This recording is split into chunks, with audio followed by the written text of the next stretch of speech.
So, this is our first time streaming live to YouTube. In the past, I've streamed to Facebook and then from Facebook downloaded and then uploaded to YouTube.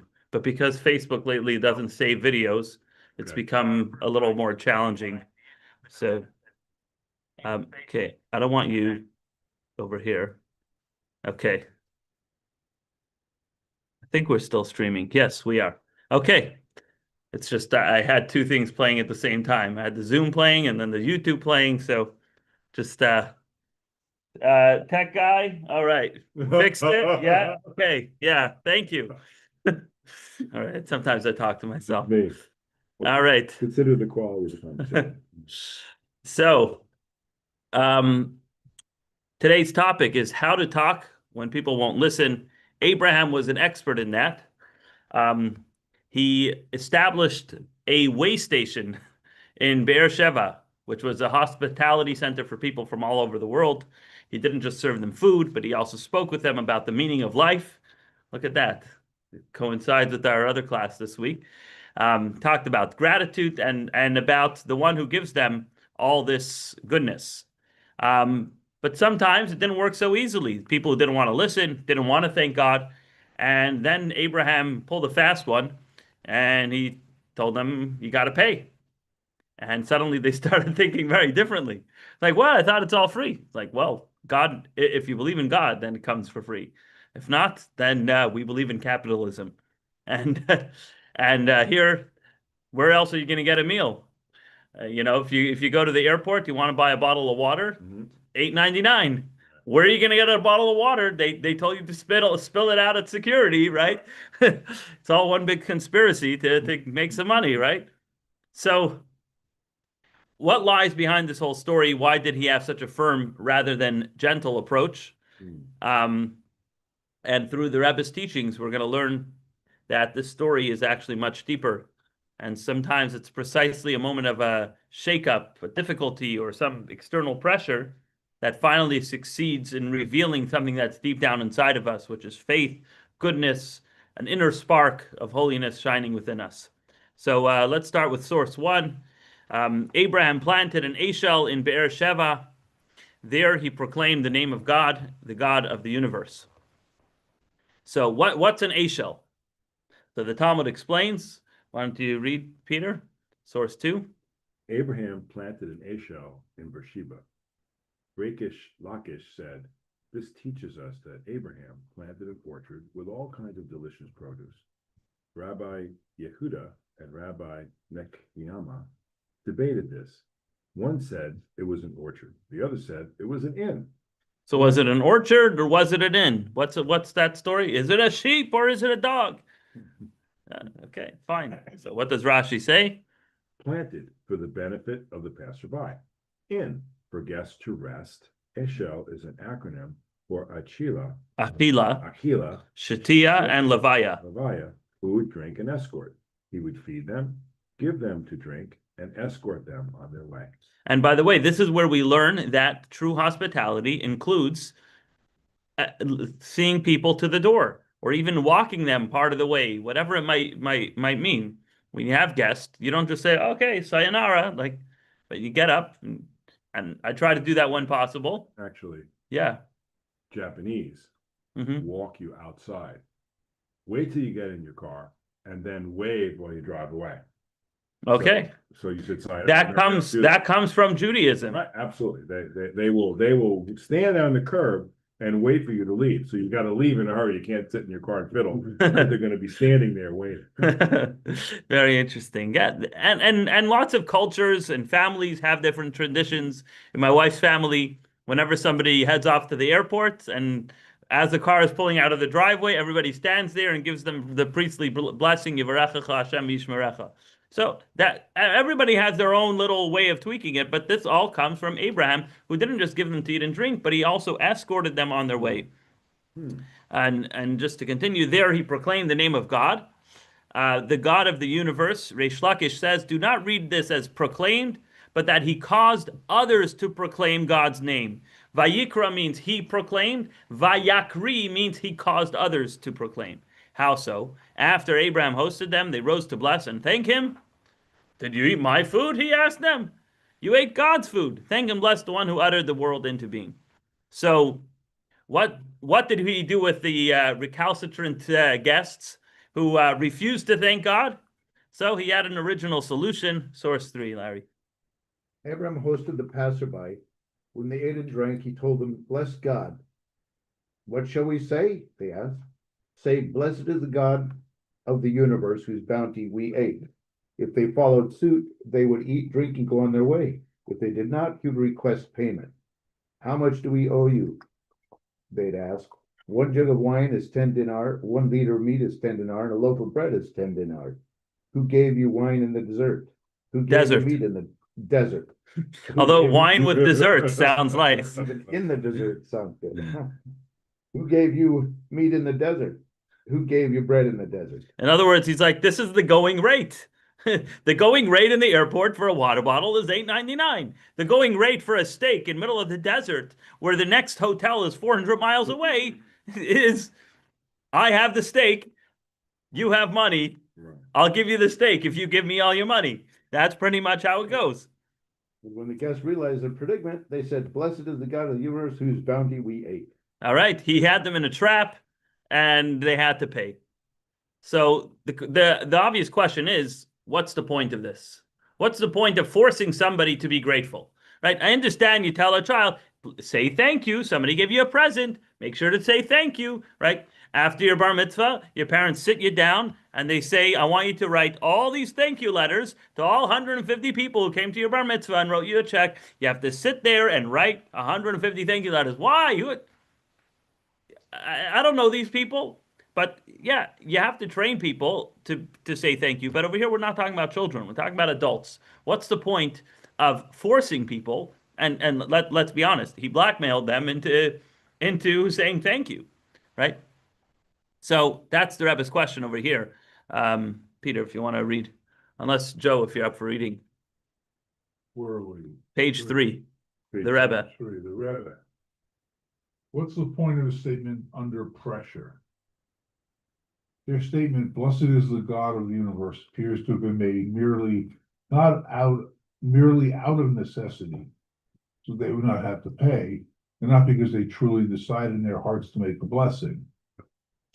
This is puzzling. For those whom Abraham influenced to bless God of their own free will, it is clear how this was a fulfillment of he caused others to call upon the name of God.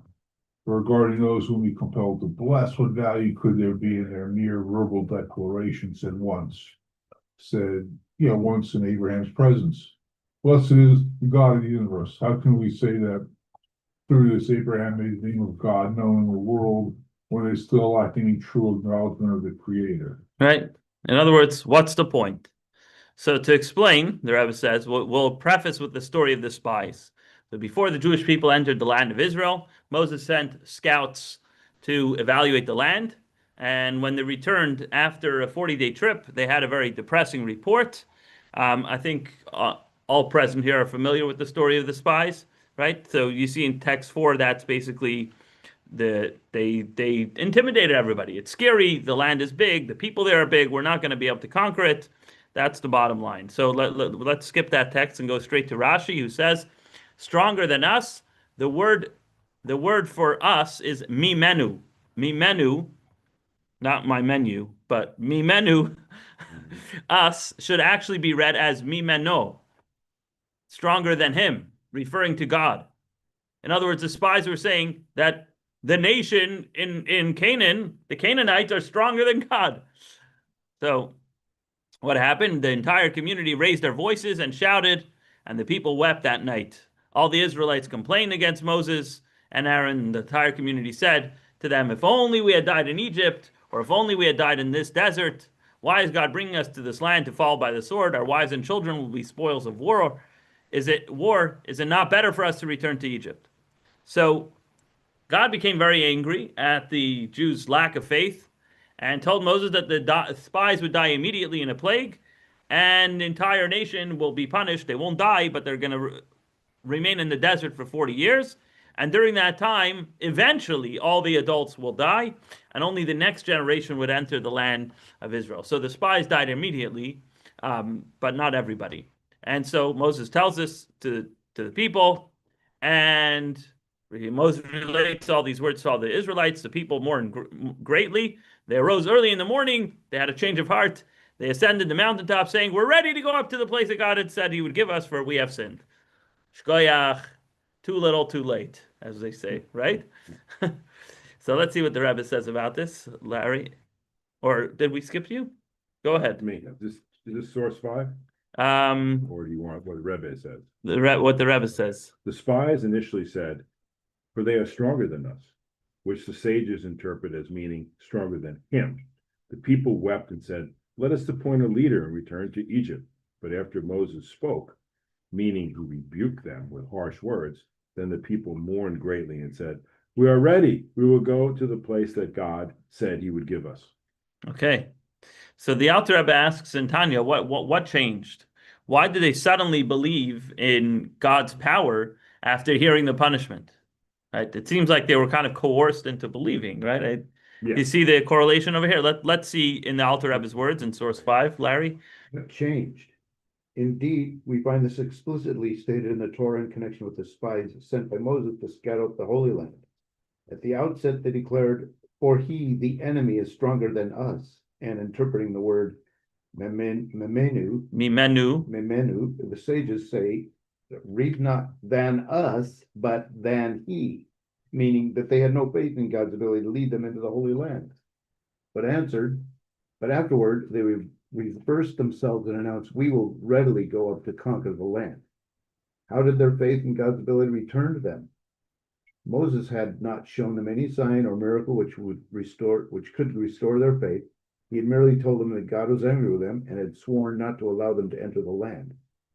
What value did this divine anger and oath have to them if in any case did not believe in God's ability to subdue the 31 kings who reigned in the land at that time, for which reason they had no desire whatsoever to enter the land? Okay, so the spies had previously spoken extremely heretically. They said that the inhabitants of the land were stronger than him, with a capital H, not in the sense of stronger than us, but in the third person singular, implying, God forbid, that they were stronger than God Himself, which showed that they didn't believe in God's ability to bring them to the land of Israel, and the people accepted their view. So only a few verses later, after Moses rebuked the people, it says that they reversed and they declared, "Oh, we're ready to go up."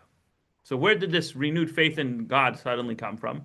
So at first they felt completely incapable, believing that even God, so to speak, couldn't help them. And then they were suddenly filled with confidence, ready to go up and fight even without God.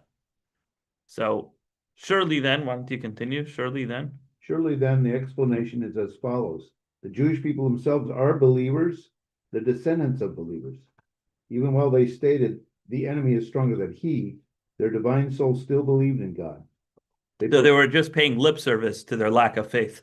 They professed a lack of faith in His ability only because the Sitaraka, clothed in their body in the form of their animal soul, had risen against the light of the holiness of the divine soul with its characteristic imputed arrogance and haughtiness without sense or reason. Therefore, as soon as God became angry with them and thundered angrily, "How long shall I bear with this evil congregation? Your carcasses shall fall in this wilderness. I, God, have spoken. I will surely do it unto this evil congregation." We need to do that with a little more drama. He thundered angrily. No. Their heart was humbled and broken within them when they heard these stern words, as it is written, and the people mourned greatly. Consequently, the Sitra Achra was toppled from its dominion, from its haughtiness and arrogance. But the Jewish people themselves, for example, as far as their divine soul is concerned, had believed in God all along. So what he's saying is this is a fundamental teaching in Tanya. And if you want to learn more about Tanya, you can join us for our Tuesday class, same time, more or less, 12:30 on Zoom. But we also have those on YouTube as well. But one of the key points in Tanya is that there are two souls in a person. There's a godly soul and the animal soul. And the animal soul is basically a bunch of haughtiness, a bunch of hot air. It's no substance. It just puts itself in the way of godliness. So when they said, "Oh, we can't go to the land of Israel," what was going on there is that there was this facade, so to speak. There was this animal soul expressing itself from within them, but the moment they got yelled at, it wasn't they that were being yelled at. It was the animal soul within them that was being yelled at, and suddenly cowered away and said, "Oh, don't yell at me." And then what came forth? Their true self, their godly self, which said, "Yeah, we want to do what God wants."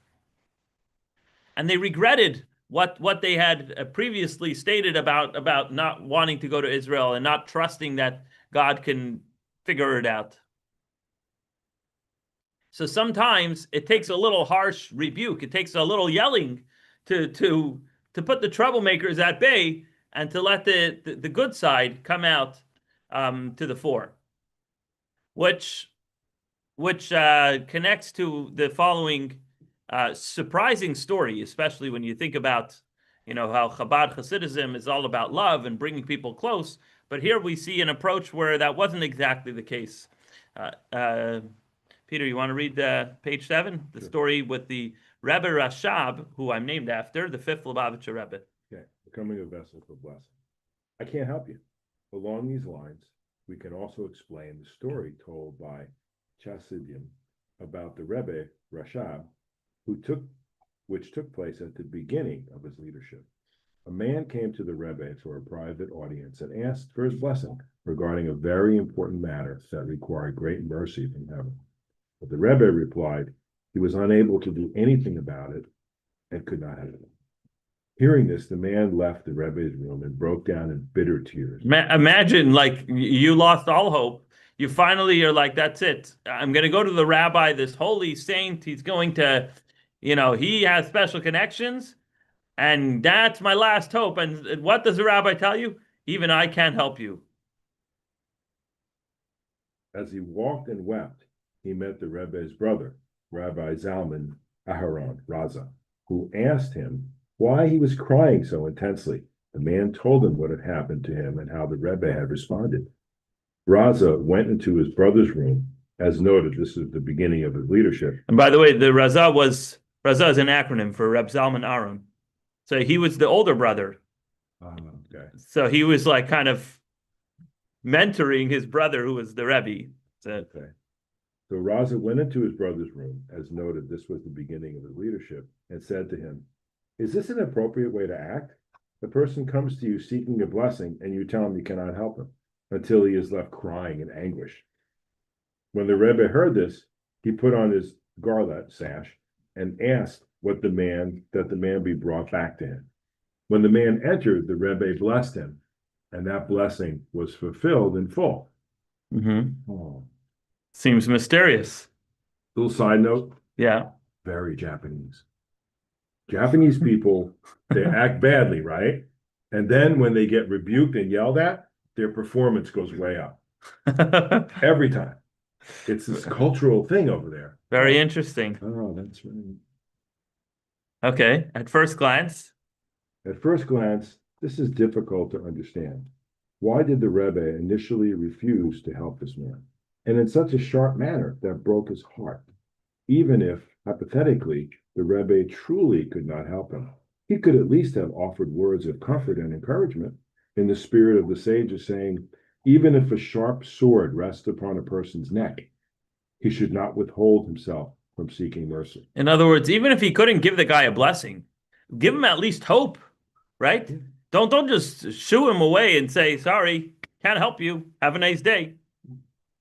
So the Rebbe explains as follows. The explanation we can suggest follows the same lines discussed above. The man who came to the Rebbe for a blessing was at that time, due to his spiritual state, not capable of receiving such a great blessing as his situation required. He was not a fitting vessel for it. In other words, there had to be an opening where God can pour the blessing into. This is what the Rebbe meant when he said that he could not help him, meaning the Rebbe could not help him. However, when the man heard those words from the Rebbe, they broke his heart over his bitter condition, and he poured out his soul before God. Through that very exercise, he became a different person and was transformed into someone who was capable of receiving the divine blessing. He's here? So the Rebbe was telling the person, you need to do something on your own. But I can't tell you you need to do something on your own, because then you wouldn't be doing it on your own. Right. So I'm going to tell you that I can't help you. You're going to have to fill in the blanks and realize, oh, I need to help myself. I'm in a really dire situation. Nobody else can help me. And so the Rebbe says pressure sometimes needs to be applied. Based on this, we can also understand the conduct of Abraham, who pressured his guests until they said, "Blessed is the God of the universe from whose bounty we have eaten." Non-Jews also have the ability to recognize God's superiority, that this palace has a master. This is why Abraham devoted himself to spreading awareness of God through the mouths of all passersby. By the way, it doesn't say in the Hebrew non-Jews. It says Ben Noach, Noahites, descendants of Noah, meaning all of mankind. Explaining theological concepts in ways they could grasp using various forms of explanation. So that's what Abraham did all day. It was a Chabad house for Noahites. But he saw that with some people, none of these explanations had any effect because they were so coarsely materialistic. In order to break through that extra layer of crudeness and physicality, Abraham brought them into a state of pressure. He had to break something through over there. Through that experience, his earlier explanations were able to take hold within them, to some extent, leading them to acknowledge God and say, fine, blessed is the God of the universe from whose bounty we have eaten. So, this is from a Farbrengen, I think, in the 80s. Let me look back. When was this Farbrengen from?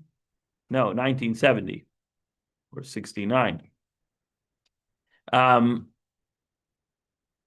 later on in the Farbrengen, the Rebbe cited the fascinating story of the king of Aram and Ahab, the king of the Jews, which illustrates the same point that sometimes during a crisis, we're brought to a deeper understanding than before. So to give a little background before we go into source 6, the Bible tells us of King Ahab of Israel, who reigned around the year 850 BCE.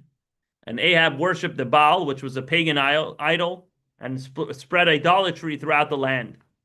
And he provoked God repeatedly, he married the infamous Jezebel, who was the daughter of the king of Sidon. And she murdered all of God's prophets except for 100 who were saved by Obadiah, hiding them in a cave. And the Torah describes, the prophet describes how Ahab is one of the most sinful, he was one of the most sinful kings, because at that point, idolatry became the law of the land. It wasn't just that people broke the law and they served idols, but it was with royal support. And Ahab built, in Hebrew, it's Achav. Achav built temples for the Baal and the Asherah trees, and he supported hundreds of the prophets of the Baal in his court.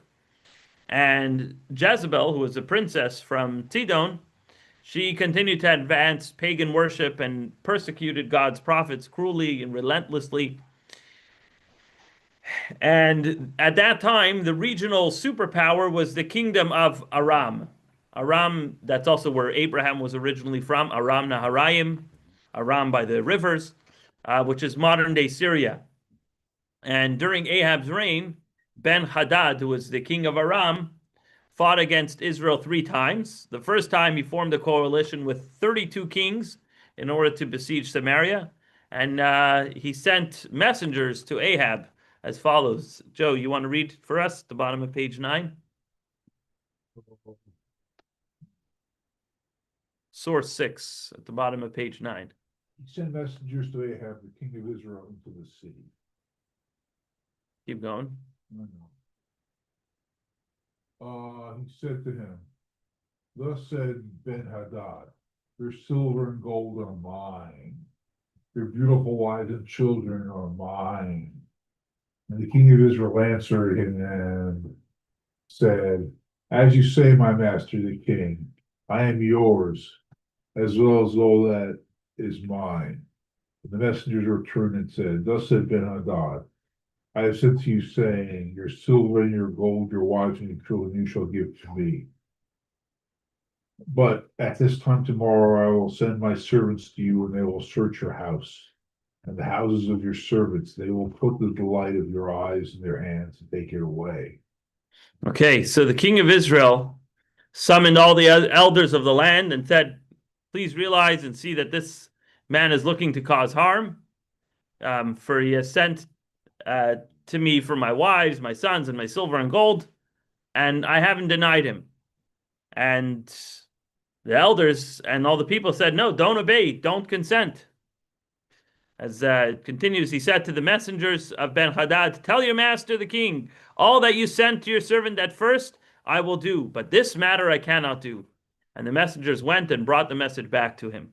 So Ahab refuses and says, I can't give up the apple of my eye.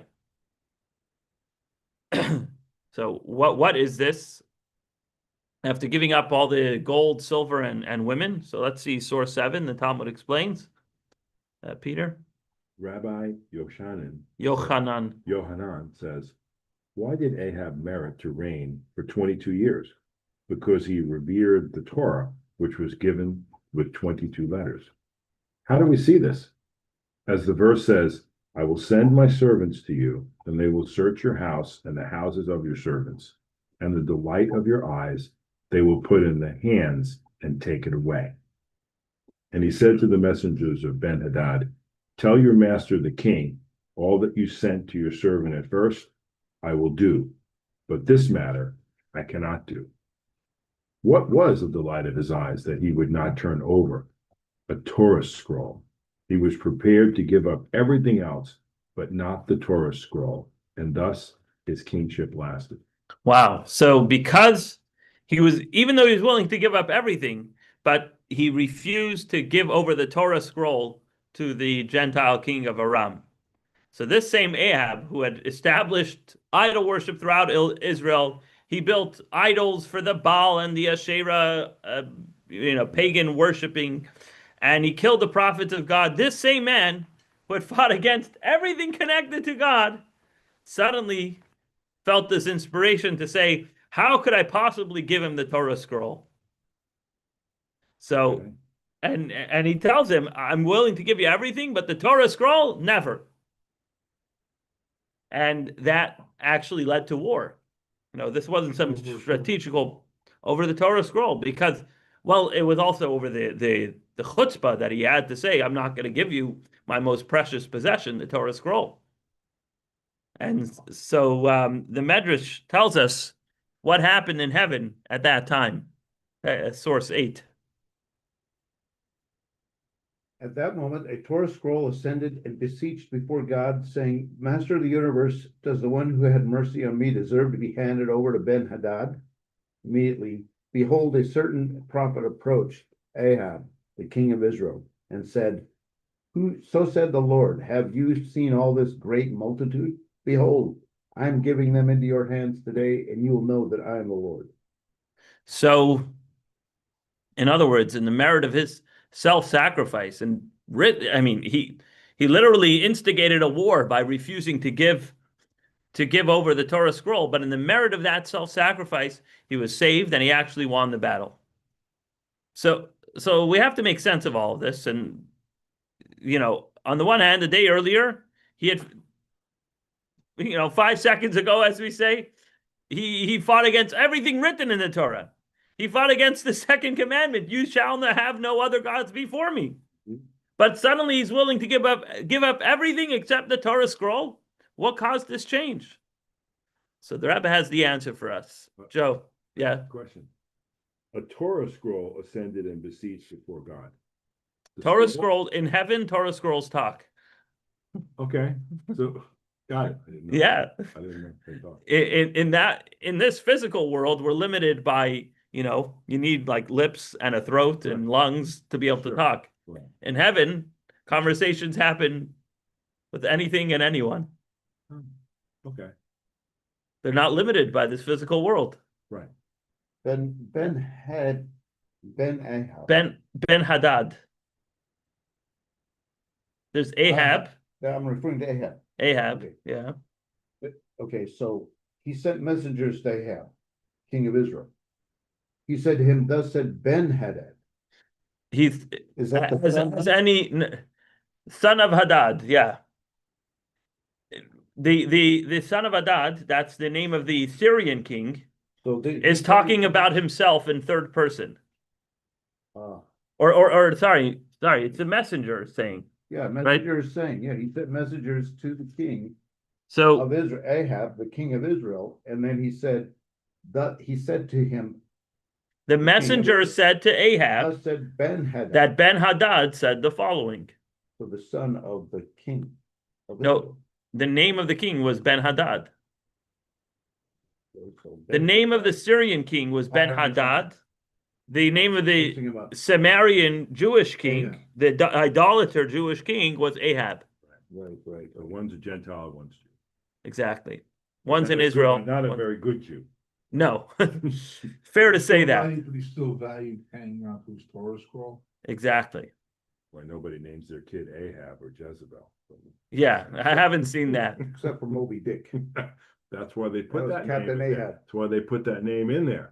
Moby Dick's got a lot of Captain Ahab is the villain, or he's Yeah, he was, Okay. he was, couldn't get yeah. over the whale. the whale had taken Captain Ahab's life. Of course, he was a whaler, I guess, and He was a whaler. and yes, he was exactly. did he ever go to the Wailing Wall?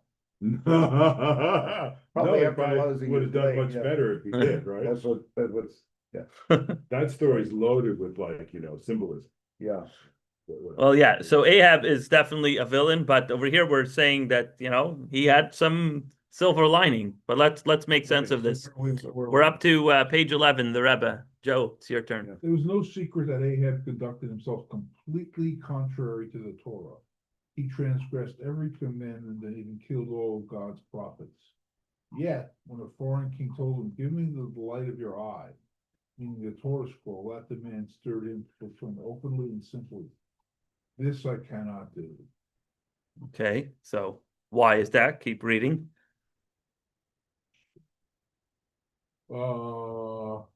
Until that moment, Ahab had lived in total disregard of the Torah.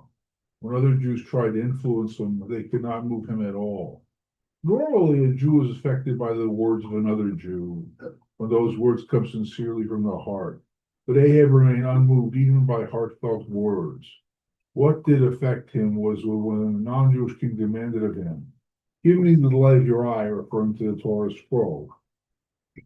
When the king of Aram made that demand, it brought forth from Ahab a deep, simple conviction: the Torah was indeed the light of your eye. As a result, he simply said, "This I cannot do." He was even prepared to give his life for this, because he knew that naturally he cannot stand against the king of Aram. That is why he agreed to the first demand, saying, "Everything you ask of your servant at first I will do." Yet he absolutely refused to surrender to the light of your eye, saying, "This I cannot do," to the extent of giving up his life, as the king of Aram went to war against him as a result. But in the end, Israel achieved a great victory, as the Torah tells us. So when Ahab hears that a Gentile is describing the Torah scroll as the delight of your eyes, the most precious thing to him, it was like a spiritual electric shock. Suddenly he woke up from his deep slumber that he had been living his whole life. He was living in falsehood, and he realized that's true. The Torah is really the delight of my eyes. And as soon as he realized that, he's like, that's it, I'm going all the way. I'm going to fight no matter what happens. I'm not giving up the delight of my eyes. And sometimes it's only when a non-Jew points out what he sees in you that suddenly you remember how truly precious that thing is to you. You know, sometimes it happens, and I know we have a mixed audience here, but sometimes it happens that Jews begin attending Torah classes because their friends or coworkers who aren't Jewish start asking them questions about the Torah. It's like, "Oh, you're Jewish? I had a question about the in Exodus 22, and they're stuck with no answers." And they're like, "What? 1 second." This guy is not Jewish, and he's studying my books, asking me questions and I don't even have any answers to give him. So sometimes it takes an outsider to tell the Jew, like, hello, why don't you study your own stuff? Mm-hmm. And I've seen this time again where, of course, Chabad primarily we're here doing outreach to Jews. In fact, exclusively our outreach work is reaching out to Jews. But yet sometimes, like yourself, they come in and they're curious and they want to learn and they look at the Jews around them and they wonder, like, hello, why aren't you more interested in this? This is so amazing. Every week, I talk to another Jewish person. I go, well, I'm going to this class. They go, what are you doing there? I go, studying. I said, what do you do? And I send them links and they look at your stuff and they go, I should probably go, but I'm not going to go. Well, yeah, you know what? I'm going to clip this and I'm going to say that sometimes it takes the non-Jew to tell the Jew to come to the Torah class. So you can take that and pass that to your friends. And you, whoever's watching on YouTube that's not Jewish, clip this and send it to your Jewish friends and say they can start with watching these videos on YouTube, and then they can come to some of the classes on Zoom and then in person. Bit by bit, it's a little scary coming to me in person, but first watch it on YouTube, then you can attend on Zoom, and then if you muster up the courage, you might even come here and eat some bagels and cream cheese. So here's the practical lesson that's very clear, says the Rebbe. The deeds of the ancestors are a sign for their descendants. We must follow the example of Abraham and dedicate ourselves to spreading awareness of God in this world. We should do this in the same manner that Abraham did, since even the specific way the patriarchs acted serves as a model for their descendants. We should not be satisfied with influencing only the people in our home. We must go out into the street and reach Jews who are just passing by. All passers-by, as it says, Abraham, nobody missed his tent. All passers-by came by. This effort must take every possible form. That means in person, on Zoom, and on YouTube. You see that? The Rebbe said that. Yeah, I saw that. Yeah, I mean, this is 1970, but the Rebbe said we should do it on Zoom and on YouTube and every possible form, even when it requires providing these passersby with food and drink. Right here. Moreover, it may sometimes require exerting pressure, gently, of course, following the Torah path of her ways are ways of pleasantness. Of course, we're not actually literally coercing people, but we can entice them gently. And if someone should object, what's the point of all this? That person who was persuaded to say a blessing, to recite the Shema, or to pray, he did it without real feeling or desire. The fellow who put on tefillin did it just so he would be left alone. Finally, this Chabad rabbi keeps coming to my office and nudging me, so I put on tefillin just to get rid of him, right? Who knows how they will conduct themselves tomorrow? People may object, right? And so on with similar arguments. Says the Rebbe, we should answer with the above story from the Torah, which is given to us as an instruction. If in Abraham's time, dealing with non-Jews, before the giving of the Torah, this approach succeeded in bringing people to recognize the Creator, then how much more so now, after the giving of the Torah, when every Jew wants to be part of the Jewish people and wants to fulfill the commandments, deep down, remember, when we take away that facade, they do want to do it. When a Jew performs a commandment, even if at first it seems to have been done under pressure, it is actually in accordance with their inner will. And that very experience of pressure may bring their hidden desire to the surface. And one commandment will lead to another, and eventually they will fulfill all of the mitzvot in a complete way. This mission, yeah? Okay. Do you agree? Do you disagree? What do you want to say? When Ahab says he can't send the apple of his eye, so to speak, Mm-hmm. to Ben Hadad, you sure he's not talking about Jezebel? No, because I think he says your wife and the apple of your eye. So it's kind of inferred that it's a separate thing. All right. So the Rebbe says this mission of spreading awareness of God in the world, bringing others to recognize me among my creatures, which is a quote describing what Abraham did. This mission will measure for measure, hasten the fulfillment of the promise that the earth shall be filled with the knowledge of the Lord. This will occur as a result of a king from the house of David will arise and compel all the Jewish people to follow the Torah and strengthen its observance, bringing about the ultimate and complete redemption through our righteous Mashiach. So remember, this is from 1970, when the Rebbe launched the mitzvah tanks. Have you ever seen a mitzvah tank? Mitzvah tanks used to be like FedEx trucks, where you just open the back and then you come in and you do a mitzvah. Then it evolved into RVs, where you come in, it's a little more comfortable. You sit down on the couch, talk a little, schmooze some Torah, wrap tefillin, sometimes light a menorah in there, whatever it might be. Get a free box of matzah. Mitzvah tanks was a big thing in the 70s, and it's still a thing till today. And basically, Chabad Hasidim went out into the heart of Manhattan and other places and would ask passersby, "Excuse me, sir, are you Jewish?" And that question alone sent shockwaves across the Jewish world, because it touched a nerve amongst people. People who didn't think about their Jewish identity in years were suddenly awakened. Well, I am Jewish. What exactly does that mean? And there's even a book called "Excuse Me, Sir, Are You Jewish?"